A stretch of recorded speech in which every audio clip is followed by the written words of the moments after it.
दोस्तों, जब भी हम साउथ एशियन फुटबॉल की बात करते हैं तो अक्सर हमारे मन में राइवलरीज आती हैं। अब चाहे वो इंडिया और बांग्लादेश की हो गई, चाहे वो इंडिया और नेपाल की हो गई, या फिर वो बांग्लादेश और नेपाल की हो गई। लेकिन अगर हम राइवलरीज को साइड हटा दें तो हमने कभी यह सोचने की कोशिश नहीं करी कि साउथ एशिया से सबसे स्ट्रॉन्गेस्ट 15 मेंबर की टीम कैसी हो सकती है। और इस वीडियो में मैं वही 15 मेंबर की टीम बनाने जा रहा हूं, लेकिन दो काम मैं तुम्हारे ऊपर छोड़ रहा हूं।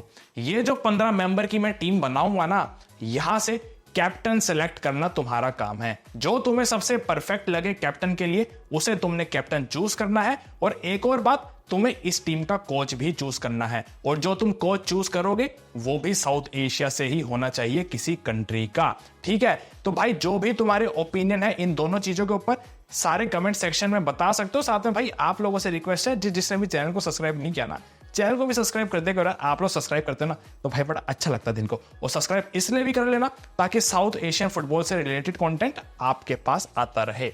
ठीक है, अभी देखो टीम की तरफ बढ़े उससे पहले भाई मैं फटाफट से कुछ चीजें बता दूं। तो देखो, जो मैं ये टीम बना रहा हूं ना, इसके लिए मैंने फॉर्मेशन सेलेक्ट करी है 4-2-3-1 की फॉर्मेशन। 4-2-3-1 की फॉर्मेशन के हिसाब से मैं ये टीम बनाऊंगा। और मैं मोस्टली चीजें बैलेंस लेकर चलूंगा कि हर कंट्री में से कोई ना कोई प्लेयर आ जाए। और साथ में जिस पोजीशन के लिए मैंने सब्स्टिट्यूट प्लेयर सेलेक्ट करा होगा, तो उस पोजीशन के अंदर मैं उस सब्स्टिट्यूट प्लेयर की बात भी करता हुआ चलूंगा। लेकिन भाई ये जरूर ध्यान रखना, तुम्हारे जो काम है ना कि कैप्टन सेलेक्ट करना है, वो बिल्कुल भाई तुम्हारे हिसाब से एक परफेक्ट कैप्टन होना चाहिए इस टीम का। और साथ में कोच भी परफेक्ट होना चाहिए, जो साउथ एशियन कंट्री का ही हो, किसी का। ठीक है, तो 4-2-3-1 के हिसाब से अब हम ये टीम बनाना स्टार्ट करते हैं। और सबसे पहले हम बात करते हैं भाई गोलकीपर के ऊपर। तो दोस्तों देखो, गोलकीपर की पोजीशन के लिए ना हमारे पास बहुत सारे ऑप्शन हैं। ठीक है, अगर हम इंडिया से देखें तो काफी अच्छे अच्छे गोलकीपर आते हैं। गुरप्रीत सिंह संधू हो गए, काफी सारे हो गए। बांग्लादेश से गोलकीपर आते हैं। लेकिन मैं चीजों को भी थोड़ा बैलेंस करके चलना चाहता हूं, तो मैंने गोलकीपर के लिए जिस प्लेयर को सेलेक्ट किया है, तो भाई मैंने यहां पर नेपाल के कैप्टन और गोलकीपर किरण कुमार लिंबू को सेलेक्ट किया है। भाई मैंने अच्छा खासा एक्सपीरियंस है इनके पास। नेपाल की टीम के भैया कैप्टन है एक तरीके से। ये आईएसएल के अंदर पंजाब एफसी की टीम के लिए काफी मैचेस खेल चुके हैं एज अ फॉरेन प्लेयर। और जो एक्सपीरियंस है इनके पास, मुझे ऐसा लगता है इस साउथ एशिया की टीम के अंदर ये अपनी जगह बनाना डिजर्व करते हैं। देखो, गोलकीपर और भी बहुत अच्छे हैं साउथ एशिया में, लेकिन मैं चीजें भी थोड़ी सी बैलेंस करके चलना चाहता हूं, तो इसलिए मैंने गोलकीपर पे नेपाल से किरण कुमार लिंबू को सेलेक्ट किया है। गोलकीपर के बाद अब हम सेंटर बैक्स के ऊपर बात करें ना, तो भाई देखो, सेंटर बैक के लिए जो मैंने 2 प्लेयर सेलेक्ट करे हैं, इनके साथ मैंने एक सब्स्टिट्यूट प्लेयर भी सेलेक्ट करा है। अब वो तुम्हारे ऊपर डिपेंड करता है कि किसको तुम स्टार्टिंग 11 में डालना चाहोगे और किसको तुम एज अ सब्स्टिट्यूट रखना चाहोगे। लेकिन मैंने अपनी तरफ से जो 2 as a starting centre backs रखे हैं ना, तो भाई मेरे लिए एक आ रहे हैं इंडिया से अनवर अली, और दूसरे मेरे लिए आ रहे हैं सेंटर बैक बांग्लादेश से तारिक काजी। अब भाई देखो, इंडिया के फैंस को मुझे बताने की जरूरत नहीं है कि अनवर अली को मैंने क्यों रखा है, और बांग्लादेश के फैंस को बताने की जरूरत नहीं है कि तारिक काजी यहां पर क्यों है। सबको अपनी अपनी जगह पर पता है कि ये दोनों प्लेयर यहां पे आना क्यों डिजर्व करते हैं। क्योंकि भाई देखो, अनवर अली की अपनी क्लास है। ठीक है, जो जो जानता होगा सबको पता होगा भाई, अनवर अली काफी टेक्निकल लेवल का एक अच्छा प्लेयर है, जिसकी विजन काफी ज्यादा अच्छी है, एक बॉल प्लेइंग सेंटर बैक है। और इसीलिए अनवर अली मेरे लिए आना डिजर्व करता है एज अ सेंटर बैक। और सेम चीज भाई मैं तारिक काजी के लिए बोलना चाहूंगा।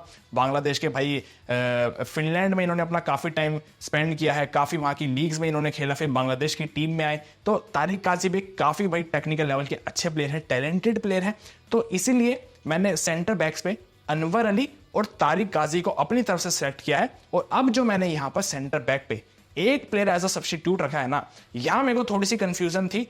तो भाई मैंने यहां पर सब्स्टिट्यूट पे रखा है बांग्लादेश से ही टोपू बर्मन को एज अ सेंटर बैक। अब देखो, अगेन मैं बोलता हूं भाई, हर कंट्री में काफी सारे हमें अच्छे अच्छे सेंटर बैक्स मिल जाएंगे। हमें इंडिया में मिल जाएंगे, हमें श्रीलंका में मिल जाएंगे, हमें नेपाल में भी मिल जाएंगे। लेकिन अभी चीजें देखना तुम बैलेंस मैं करना चाह रहा हूं, इसलिए मैंने as a substitute Topu Burman को रखा है। अब इन 3 सेंटर बैक्स में से भाई तुम्हारी मर्जी है, तुम किन 2 को स्टार्ट करवाना चाहते हो, किसको सब्स्टिट्यूट रखना चाहते हो। लेकिन मेरे लिए as a centre back India से अनवर अली स्टार्ट कर रहे हैं, और बांग्लादेश से तारिक काजी स्टार्ट कर रहे हैं और एज अ सब्स्टिट्यूट बांग्लादेश से ही टोपू बर्मन है मेरे लिए सेंटर बैक की पोजीशन पर। सेंटर बैक्स के बाद अब मैं लेफ्ट बैक और राइट बैक पोजीशन के ऊपर बात कर लूं ना, तो यार देखो ये दो पोजीशन ऐसी है, यहां पर मैं उन प्लेयर्स को रखना प्रेफर करता हूं जो दोनों पोजीशंस पर कंफर्टेबल हो, जो लेफ्ट बैक राइट बैक दोनों खेल सके। और ऐसे में लेफ्ट बैक की पोजीशन पर मैंने जिस प्लेयर को अपनी तरफ से सिलेक्ट करा है, तो भाई मेरे लिए यहां पर आ रहे हैं इंडिया से मेरे लिए one of the favourite player Abhishek Singh Tekcham. भाई यंग प्लेयर है,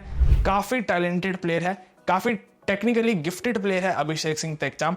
जिसने देखा होगा भाई सबको पता होगा, और अगर किसी ने नहीं देखा तो आप आईएसएल के अंदर इनकी परफॉर्मेंसेस देख सकते हैं। मैंने सिर्फ इंडिया से है इसलिए मैंने सेलेक्ट नहीं किया है, ये बंदा डिजर्व करता है।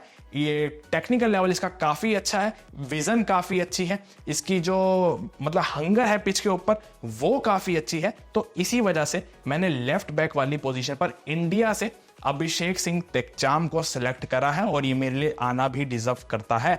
और अब मैंने जो राइट बैक की पोजीशन पर जिस प्लेयर को सिलेक्ट किया है ना, तो भाई देखो यहां पर ना प्ले थोड़ा सा मेरे को चूज करना मुश्किल हो रहा था, क्योंकि काफी सारी कंट्रीज हैं, उसमें से मैं देखना चाह रहा था कि बेस्ट कौन आ रहा है यहाँ पे। और ऐसे में मैंने राइट बैक की पोजीशन पर जिस प्लेयर को सिलेक्ट किया है, तो भाई यहां मेरे लिए आ रहे हैं श्रीलंका के राइट बैक जैक हिंगट। अब भाई किसी को जैक हिंगट के बारे में ना पता हो तो मैं आपको थोड़ा सा इनके बारे में बता दूं। ये श्रीलंका के ओवरसीज प्लेयर हैं जिनको भी रिसेंट में श्रीलंका की टीम में इंक्लूड किया गया है। ऑस्ट्रेलिया में इन्होंने अपना सारा टाइम फुटबॉल खेला है। ऑस्ट्रेलिया की ए लीग में वहां की टॉप टीम ब्रिस्बेन रोअर में भाई बहुत लंबा टाइम इन्होंने गुजारा है जैक हिंगट ने। मतलब ऑस्ट्रेलिया की इनके पास पहले सिटीजनशिप थी और अभी श्रीलंका की नेशनल टीम के लिए खेल रहे हैं।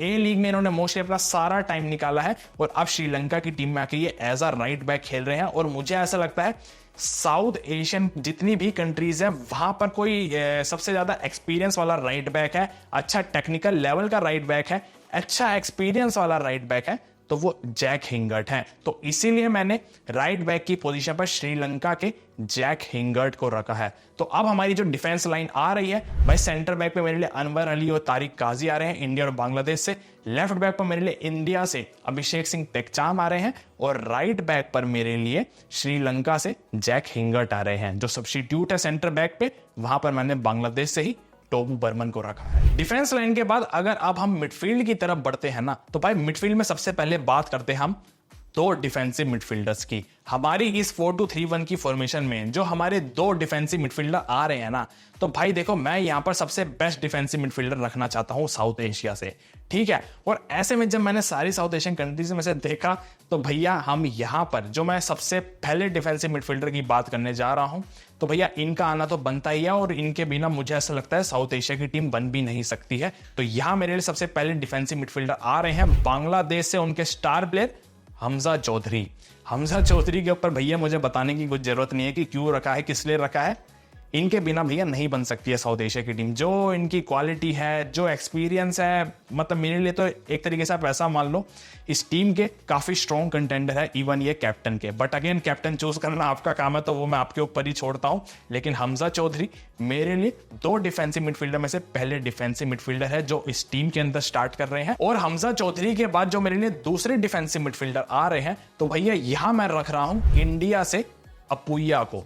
अब देखो काफी लोगों को पता होगा भैया अपुया के बारे में। अपुया एक हाईली टैलेंटेड मतलब मिडफील्डर है, इंडिया में काफी ज्यादा एक्सपीरियंस इनके पास है। एशिया के बड़े स्टेजेस पर इन्होंने मैचेस खेले हैं, एसीएल के मैचेस इन्होंने खेले हैं। जो बॉल के ऊपर इनकी टेक्निकलिटी है, जो विजन है, मतलब एक तरीके से बॉल के साथ ये मैग्नेट है, जो इनकी पासिंग स्किल्स है, सब कुछ हर जगह पर अपुया परफेक्ट है। और मुझे ऐसा लगता है इस साउथ एशिया की टीम में जो दो डिफेंसिव मिडफील्ड का सबसे बेस्ट पेयर है और सबसे खतरनाक पेयर है, तो भैया वो बांग्लादेश के हमजा चौधरी और इंडिया से अपुया है। अब तुम ये सोच लो, अगर ये दो बंदे एक टीम में अगर एक साथ खेल रहे हुए ना, तो भैया सामने वाली टीम के बुरे दिन आने वाले हैं फिर, क्योंकि ये दोनों का अलग ही लेवल है। हमजा चौधरी तो है ही भाई, उनके ऊपर तो अब मैं क्या ही बोलूं, लेकिन अपुया को भाई जिसने देखा है, अपुया का भी भाई अलग ही लेवल है, ठीक है। हमजा चौधरी के पास अगर फिजिकलिटी है तो अपुया के पास टेक्निकलिटी है, और जब फिजिकलिटी और टेक्निकलिटी मिडफील्ड में आके मिलती है तो ये बहुत ही खतरनाक कॉम्बिनेशन है। यहाँ पे अब हमारा जो अटैकिंग मिडफील्डर है,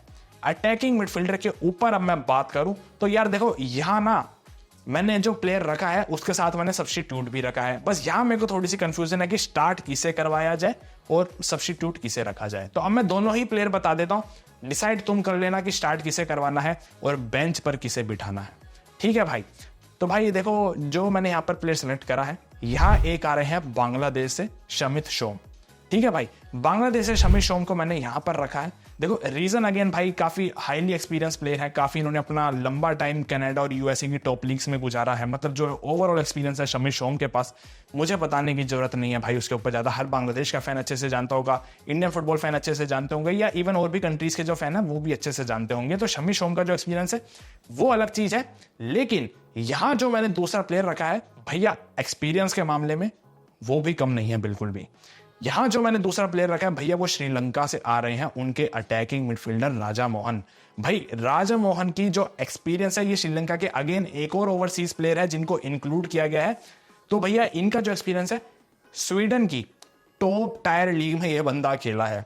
ठीक है, स्वीडन की टॉप टायर लीग में ये बंदा खेला है, और एज अ अटैकिंग मिडफील्डर भाई श्रीलंका की टीम में जो ये कंट्रीब्यूशन दे रहे हैं ना अभी करंट टाइम पर, मतलब अलग ही लेवल पर इनकी अभी क्लास चल रही है श्रीलंका की टीम में। और मैंने जब सारे मतलब साउथ एशियन कंट्रीज में से अच्छे अच्छे अटैकिंग मिडफील्डर्स देखने की भाई मैंने कोशिश करी, तो मेरे को राजा मोहन भाई काफी मतलब एक स्टैंड आउट प्लेयर लगे हैं। तो भाई अब यहाँ पे मिडफील्ड में जो हमारी अटैकिंग मिडफील्ड है, यहाँ जो दो प्लेयर है शमित सोम और अदवान राजा मोहन, इनमें से भाई तुम चूज कर लेना कि तुम किसे स्टार्ट करवाना चाहते हो और किसे तुम एज अ सब्स्टिट्यूट उतारना चाहते हो। लेकिन हमारी मिडफील्ड के अंदर जो 4 प्लेयर आ रहे हैं, 2 डिफेंसिव मिडफील्डर आ रहे हैं, बांग्लादेश से हमजा चौधरी, इंडिया से अपुया। अटैकिंग मिड पे हमारा एक प्लेयर स्टार्ट करेगा शमित सोम या फिर अदवान राजा मोहन, और इनमें से कोई एक एज अ सब्स्टिट्यूट आएगा बाद में। ठीक है भाई, तो ये बन रही है हमारी मिडफील्ड।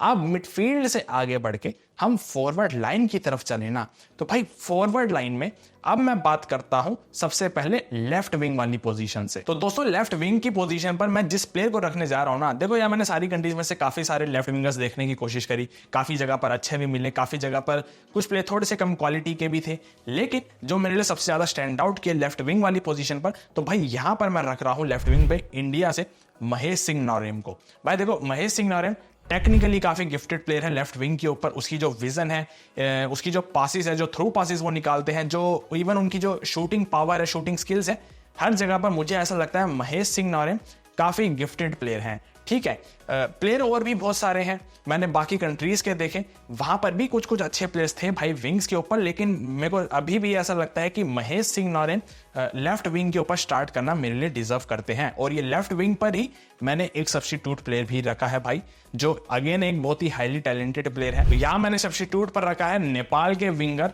एरोन थापा को। ये नेपाल के ही यूथ टीम्स में भाई एक काफी नए प्लेयर उभर कर सामने आ रहे हैं, एरोन थापा। काफी सारे फैंस के मतलब फेवरेट बने हुए हैं एरोन थापा भी करंट टाइम पर। और इवन अगर हम एरोन थापा नहीं तो भूटान के ही एक और प्लेयर है, वहां के अभी यंग प्लेयर है नीमा वांगडी, जिनको भी रिसेंट में कैप्टन भी बनाया गया है, वो भी एक हाईली टैलेंटेड प्लेयर है भाई। तो देखो मेरे लिए स्टार्ट तो भाई लेफ्ट विंग पर महेश सिंह नौरेम ही कर रहे हैं, और एज अ सब्स्टिट्यूट हम इन दो में से किसी को उतार सकते हैं। अब या तो वो नेपाल से एरोन थापा हो सकते हैं, या फिर वो भूटान से नीमा वांगडी हो सकते हैं। लेकिन लेफ्ट विंग पे मेरे लिए स्टार्ट इंडिया से महेश सिंह नौरेम कर रहे हैं। लेफ्ट विंग के बाद अब हम राइट विंग की तरफ देखें ना, तो भाई राइट विंग वाली पोजीशन पर मैंने सारी कंट्रीज में से प्लेयर देखे, लेकिन अगेन राइट विंग वाली पोजीशन पर मेरे लिए जिस कंट्री का प्लेयर सबसे ज्यादा स्टैंड आउट किया, भाई देखो इंडिया के अंदर भी प्लेयर्स थे अच्छे, लेकिन मैं अगेन बैलेंस बना रहा हूं थोड़ा, तो मैंने राइट विंग पर मैंने जिस प्लेयर को सेलेक्ट किया है, तो भाई राइट विंग पर मेरे लिए आ रहे हैं श्रीलंका के डिलॉन डी सिल्वा। भाई डिलॉन डी सिल्वा अगेन श्रीलंका के एक और ओवरसीज प्लेयर हैं, काफी लंबा टाइम इन्होंने अपना इंग्लैंड की लीग्स में निकाला है। अब चाहे वो 3rd टायर लीग हो गई, 4th टायर हो गई, 5th टायर हो गई, 2nd टायर हो गई, सारा इन्होंने अपना टाइम इंग्लैंड की लीग्स में निकाला है। और श्रीलंका की टीम के लिए आके अब जो ये कंट्रीब्यूशन दे रहे हैं ना भाई साहब, अभी रिसेंट जो एशियन क्वालिफायर का मैच हुआ था ना, वहां चाइनीज ताइपेई की टीम को श्रीलंका ने भाई 3-1 की स्कोर लाइन से हराया था। और उस मैच के अंदर जो डिलॉन डी सिल्वा की परफॉर्मेंस थी ना, इन्होंने गोल भी स्कोर किया था, काफी की पासिस भी निकाले, तो उस मैच के अंदर की रेटिंग डिलॉन डी सिल्वा की 8.8 की रेटिंग थी। तो इसलिए मेरे लिए काफी ये मतलब डिजर्व करते हैं उस राइट विंग वाली पोजीशन पे आना। तो इसलिए मैं राइट विंग पर श्रीलंका से डिलॉन डी सिल्वा को रख रहा हूं। राइट विंग के बाद अब मैं स्ट्राइकर के ऊपर बात करूं ना, तो यार देखो स्ट्राइकर की पोजीशन ऐसी थी, मैं यहां पे काफी कंफ्यूज हो गया था और इस पोजीशन पर ही मैंने जो स्टार्ट प्लेयर कर रहा है मेरे लिए उसके साथ ही मैंने सब्स्टिट्यूट भी रखा है। और एक्चुअल में मैं भाई कंफ्यूज ही यहां पर हूं कि स्टार्ट किसको करवाना है और सब्स्टिट्यूट पे किसको लेकर आना है। तो ये काम मैं तुम्हारे ऊपर छोड़ रहा हूं भाई कि स्टार्ट किसको करवाना है और सब्स्टिट्यूट पे किसे लेकर आना है। लेकिन मैंने जो 2 प्लेयर यहां पे सिलेक्ट करे हैं भाई, देखो मैंने अपनी तरफ से ना एज अ स्टार्ट में जिसे करवा रहा हूं भाई, मेरे लिए इंडिया से आ रहे हैं यहाँ पर new young player Mohammed Suhail, जो अभी इंडिया की अंडर 23 टीम में खेले। और भाई साहब क्या इन्होंने धुएं उठाए थे एशियन क्वालिफायर के अंदर। देखो मेरा पर्सनल चॉइस है भाई, मैं मतलब ना क्या कहते हैं यंग प्लेयर्स को खिलाना प्रेफर करता हूं। मुझे यंग प्लेयर्स काफ़ी पसंद आते हैं, काफ़ी यंग है मोहम्मद सुहेल, लेकिन भाई साहब जो क्लास है इनकी, अगर किसी ने शायद इनको ना देखा हो किसी और कंट्री के फैन ने, तो भाई आप जाके एशियन क्वालिफायर में मोहम्मद सुहेल की परफॉर्मेंस देख सकते हो। बहरीन वाले मैच में, कतर वाले मैच में, इवन ब्रूनी वाले मैच में, भाई तीनों मैचों में जो इन्होंने धुएं उठाए थे मैच के अंदर, मुझे ऐसा लगता है एज अ सेंटर फॉरवर्ड या as a striker Mohammed Suhail मेरे लिए फिट करते हैं। मैं बस उनको भाई एक एज अ सरप्राइजिंग फैक्टर रखना चाहता हूं टीम में, क्योंकि काफी यंग है। लेकिन मैंने भाई एज अ सब्स्टिट्यूट मैं अभी जिसको रख रहा हूं, तो भैया इनके बिना मुझे नहीं लगता साउथ एशियन फुटबॉल की बात हो सकती है। तो यहां मैं बात कर रहा हूं भाई हमारे इंडिया से captain leader legend Sunil Chhetri की। सुनील छेत्री को मैंने अपनी तरफ से एज अ सब्स्टिट्यूट रखा है, क्योंकि अभी जो उनकी करंट एज चल रही है उसके हिसाब से मुझे ऐसा लगता है सुनील छेत्री का बेस्ट एज अ सब्स्टिट्यूट निकलता है आगे। ठीक है, हमने ISL के अंदर भी बहुत देख लिया, तो इसलिए मैं उनको भी एज अ सब्स्टिट्यूट रख रहा हूं। लेकिन मेरे लिए सुनील छेत्री इस 15 मेंबर की टीम में भाई डेफिनेटली डिजर्व करते हैं। सुनील छेत्री के बिना टीम ना बने ऐसा हो नहीं सकता है भाई। ठीक है, तो ये हमारी 15 मेंबर की टीम बन रही है, जहां पर इंडिया से हमारे कुछ 4-5 प्लेयर आ रहे हैं, बांग्लादेश से हमारे 3-4 प्लेयर आ रहे हैं, नेपाल से हमारे 2-3 प्लेयर आ रहे हैं, श्रीलंका से हमारे 2-3 प्लेयर आ रहे हैं, इवन भूटान से भी हमारे कुछ प्लेयर आ रहे हैं। तो मैंने ओवरऑल भाई जहां जहां से मुझे लगा जो डिजर्व करता है, मैंने उनको इस 15 मेंबर की टीम में रखा है, जो आपको अपने सामने दिख रही है। लेकिन अब काम तुम्हारा है कि तुम्हें क्या लगता है इस टीम में से कौन सा प्लेयर सबसे डिजर्विंग प्लेयर है कैप्टन के रोल के लिए, वो तुम्हें बताना है। और साथ में तुम्हें यह भी बताना है कि इस टीम के लिए सबसे परफेक्ट कोच कौन होगा, वो भी किसी साउथ एशियन कंट्री का ही होना चाहिए। अब चाहे वो इंडिया से हो, चाहे बांग्लादेश से हो, चाहे नेपाल से हो या भूटान से हो, कहीं से भी हो, लेकिन साउथ एशियन होना चाहिए। ठीक है भाई, तो ये सारी चीजें तुम कमेंट सेक्शन में बता सकते हो। और आज की वीडियो में भी बस इतना ही। मैं उम्मीद करता हूं तुम्हें वीडियो पसंद आई होगी। वीडियो पसंद आई तो यार वीडियो को लाइक कर देना, चैनल को भी सब्सक्राइब कर देना, ताकि आगे की वीडियोस आप लोगों के पास आते रहे। तब तक मिलते हैं अगली वीडियो में अगली कहानी के साथ। जय हिंद।